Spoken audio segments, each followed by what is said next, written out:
Welcome to LyFiveElements, where we are dedicated to sharing the wisdom of traditional Chinese metaphysics with the world.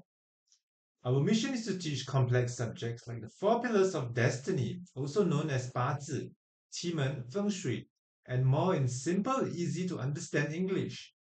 Subscribe and share our content to help spread this ancient knowledge. Your support is what drives us forward. We also offer personalized one-on-one consultations to guide you on your metaphysical journey. Feel free to leave a comment or contact us directly for more information. Thank you for being part of our community. Hello everyone, I'm Marvin. Welcome to our intermediate course on Bazi analysis.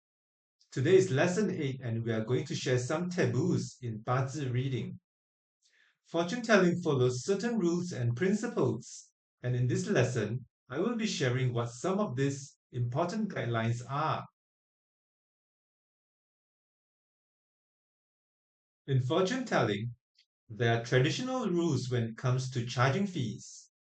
The 3 situations where you must not charge, and the 3 where you must charge. There are also the 3 types of people you should not read for, and the 3 things you should never reveal. These aren't things I made up. They have been passed down by our ancestors through generations. If you are just a casual enthusiast and want to give free readings for your friends or people around you after learning Bazi, that's actually not the right way to go about it. But if you plan to become a professional, then after completing this intermediate course, you will have more than enough knowledge to start your journey as a Bazi reader. However, there are rules, ancient codes of conduct, and today I will be sharing them with you, along with some real-world experiences. So first, let's talk about the situations where you should never accept payment for a Bazi reading. For example, if someone comes to you and you can clearly see from the chart that their life is about to end, you don't take their money. It's considered extremely unlucky to accept money from someone who's about to die. They're still alive, but spiritually, that energy is already moving towards the end. Taking money in that moment brings bad karma, and honestly, it just doesn't feel right. If you are wondering how to tell when someone's life is ending, don't worry. I will cover that in a later lesson. Another situation is when someone is about to go through serious disaster. Maybe a car accident, prison time, something major and unavoidable. In cases like that, again, don't take their money, not even $1. And finally, if someone comes to you and you see in their chart that their luck is completely gone, no more blessings, no good fortune left in any of their upcoming cycles, it's better not to charge them too. These are situations where you hold back. We don't take the money because this kind of work isn't just about making a living. It's also about us respecting fate. Second, there are 3 situations where you must charge a fee for fortune telling. Why must you charge? Because if you don't, it's like you are cursing the person. It's as if you are wishing them to die soon, face great misfortune, or never have any luck again. Charging a fee is actually a way of showing respect to their fate. Next, when the person is wealthy or successful, you charge more. If you see from the Bazi chart that they are a big boss or someone with a lot of money, especially if they have recently had good financial luck, then you should charge them accordingly. But if the person is going through hard times, and you can see from the chart that their wealth isn't strong and they haven't been making money lately, then you charge less. Still, you must charge something. Never do readings for free. Not charging is actually bad for the client who comes to you seeking guidance. The third principle is this. There are 3 types of people you should not read for. What does that mean? First, don't read for people from your own circle, like neighbors, classmates, friends, even siblings or parents. Yes, this includes your so-called 10-mile neighborhood. Once you start learning Bazi, you will naturally want to practice on those closest to you, your friends, your family, people you know well. But actually, it's best not to read for them. Reading for your intermediate family is one thing, but when it comes to people from society, your classmates, your colleagues, even close friends, don't do it. Why? Because if you read very accurately, they may still think you are just guessing based on what you already know about them. They will say, of course, you got it right. You have known me for years. You already know all these things. So your skills won't truly be recognized. And here's another truth about human nature. People are okay when their own kids do better than they did, and they want their parents to be healthy and happy. But when other people around them start doing better, jealousy creeps in. If your skills become truly impressive and others start praising your accuracy, those close to you may start feeling envious. That's just how it is.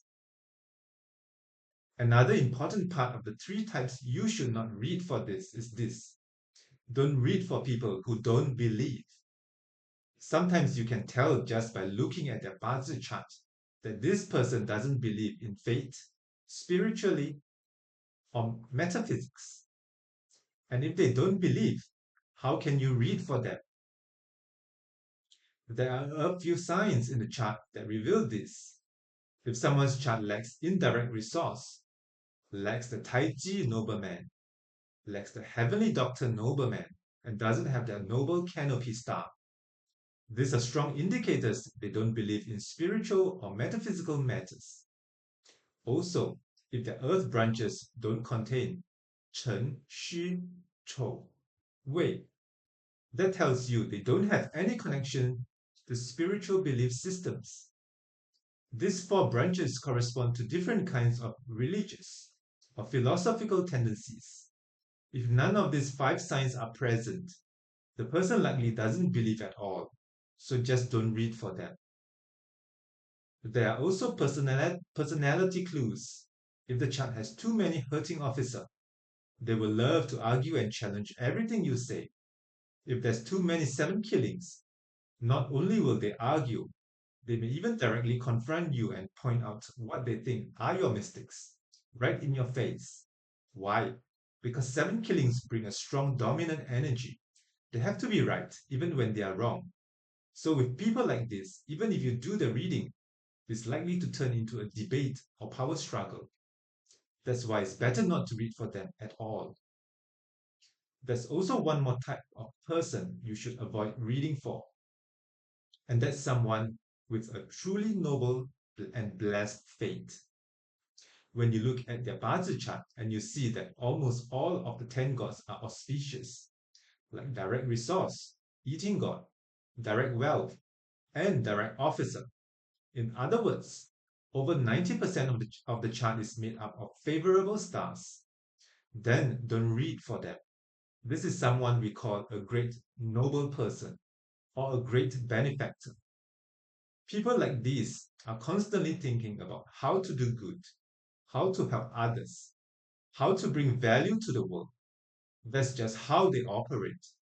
If you tell them too much and it ends up affecting their heart or their motivation, what if they stop helping people? What if they hesitate? Then unintentionally you have done harm by reading for them. When you come across someone like this, someone whose fate is already so blessed and clear, it's better not to read. There's nothing much to warn them about anyway, and no need to interfere with such a naturally good destiny.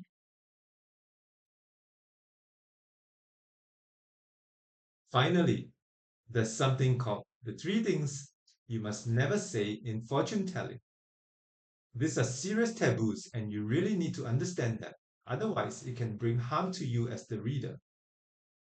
The first one is this: never reveal someone's time of death, even if you can clearly see it in their Bazi chart. Don't tell them. Once you say it, They will carry that fear with them. It becomes a burden. Sometimes they can't stop thinking about. It creates anxiety, and that kind of psychological pressure can do real damage. So even if you can see it, keep it to yourself. In the later part of this course, I will explain how a person's time of death can be seen in Bazi. Is there, it can be read. But when and how to handle that information requires great care and wisdom. Finally, another thing you should never do is predict the gender of an unborn child. Yes, you can often tell just by looking at a woman's Bazi chart. For example, if she's pregnant in this year, you can check her luck cycle and the current year. In Bazi, the eating god represents a daughter, and the hurting officer represents a son. If it's a strong hurting officer year, and even the month she conceived also carries the hurting officer, then chances are very high it's a boy, but still don't say it. Why? Because some women really want a son, and if you tell her it's a girl, she might decide to terminate the pregnancy. That one sentence from you could lead to the loss of her life. And once that happens, you have interfered with the natural laws of the universe, with the will of heaven. And when you break that balance, it comes back to you. You may start to experience pain or illness in your own body, loss of wealth, problems with your own child, own children, or family members. That's how karma works. Hence, no matter how confident you are, don't say it. And one more thing, you never speak in a way that spreads negative energy. Let's say you see in someone's Bazi chart that they are likely heading for a divorce. Even if you see it clearly, try your best to encourage reconciliation and not separation. There's an old saying, it's better to tear down 10 temples than to break up one marriage. As Bazi practitioners, our role is not just to predict, it's to guide. Most of the time when someone comes to you, it's because something in their life isn't going well. So it's even more important that you speak with care. Give them hope, encourage them, share positive energy, let them know things can get better. Be that person who brings light into their confusion, not more fear or darkness.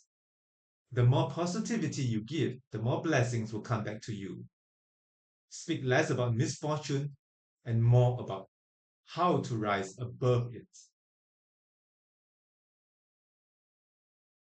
Let me share a story about a fortune teller who was doing a Bazi matchmaking reading. Someone sent him the birth charts of a man and a woman who were planning to get married. When the fortune teller looked at the woman's chart, he saw that she was likely to bring misfortune to her husband. What we call, she would overpower him. Without hesitation, he told the man straight up, this woman would be bad luck for you, even to the point of causing your death. After hearing this, the couple cancelled the wedding, even though everything was already arranged. The woman's parents were unhappy because the couple had been together for years, and she had given her best youth to this relationship. But now, at the last moment, the man changed his mind. The woman's family started to cause trouble, constantly going to the man's house to argue. It got so bad that the two families ended up fighting. Tragically, the man's mother was so upset over this that she took her own life. The man, overwhelmed with guilt for what had happened to his mother, eventually committed suicide by poisoning himself.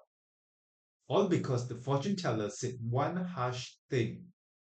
Two lives were lost. So even if you see something bad in a chart, you have to be careful how you say it. You might think, was the fortune teller right or not?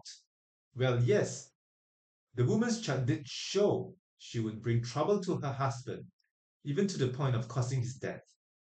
But that doesn't mean you have to say it so bluntly. There's an art to delivering the message gently and respectfully.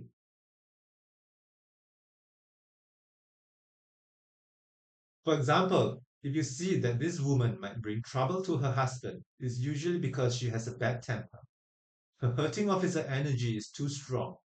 She might often quarrel or scold her husband. But instead of saying it bluntly, you can soften it.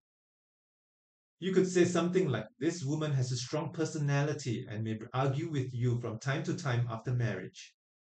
You should be mentally prepared for that. If you can accept a wife with this kind of character, then go ahead and marry her. But if you feel you can't, you should seriously think it through yourself." That way, you have communicated the truth without sounding harsh or negative. And if problems do arise later, it's on them and not you. The way you speak is very important. Try to say more positive things and avoid focusing on negative predictions. Usually, when someone comes to you, they already have worries or unhappiness in their hearts. If you add more negative energy, it will only make things worse for them. So always try to spread positive energy and encouragement instead. These are some of my personal experiences combined with ancient traditions and taboos passed down through generations. I hope everyone can keep this in mind moving forward so we can avoid negative situations as much as possible and focus more on helping others.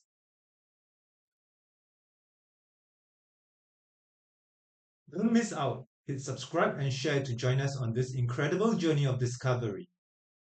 Your support fuels our passion to keep creating. Any questions or need personalized guidance? Leave us a comment or get in touch. We'd love to hear from you. Thanks for being part of the LY5Elements family. If anything is unclear, feel free to drop a comment below. I would love to discuss and explore these topics with you. And for those of you who want to understand your path to chart but find the learning process too complicated, you can always message me for a one-on-one consultation. Make sure to like, subscribe, and hit the notification bell. Your support truly motivates me to keep sharing this knowledge. See you in the next lesson.